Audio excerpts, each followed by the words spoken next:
Yes. Mamaya, nandito si dating Senador Antonio Trillanes. Ayan. Diba?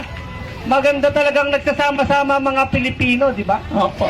Yan, walang kulay-kulay ito. Sabi ko nga mga kababayan, nung ako ay nagla-live sa aking page, may nagsasabi, may kasama ba kayo dyan na medyo kumakaliwa?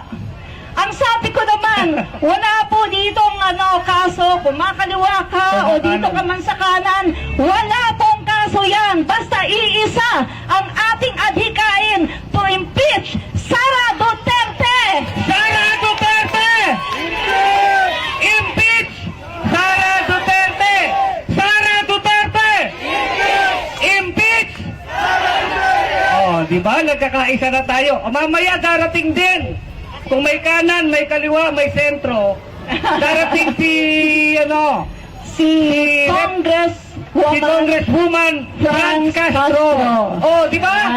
Nagsasama-sama na tayo para mawala na yung impacto. Kung dati nung panahon ng eleksyon, tayo ay nagbabardagulan at nag-aaway. Ngayon po ay isa-set aside natin yan. Matured na po tayo, di ba?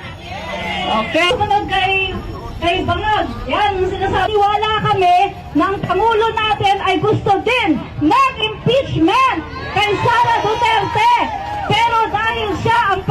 So, intindihin po natin kasi Pangulo, merong kikilos para sa kanya. At tayo yon. Yes. Diba? Yon. So, ngayon mga kaibigan, sana malinaw na sa inyo. Kung pumunta kayo sa iba-ibang mga bansa, ay nako, mahal ang bilihin sa kanila.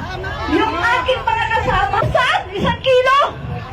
Oh, kaya pwede. Ngayon, JDP, ano ka na dito? Ikaw ang susunod. Okay, so palakpakan po natin.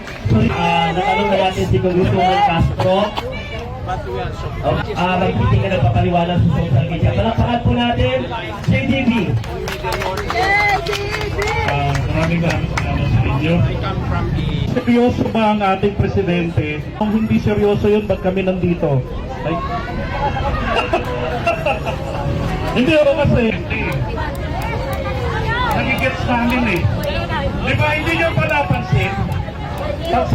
Garapalan po yung mga ginawa niya sa confidential fund. Masasabi natin, paglulustay, pagwawalda sa pera ng bayan, sa gitna ng maraming Pilipino naghihirap.